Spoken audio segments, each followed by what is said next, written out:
فقلت استغفروا ربكم إنه كان غفارا يرسل السماء عليكم مدرارا ويمددكم بأموال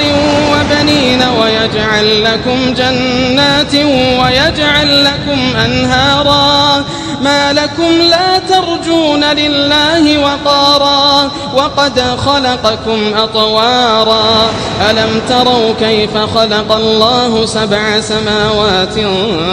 طباقا وجعل القمر فيهن نورا وجعل الشمس سراجا والله أنبتكم من الأرض نباتا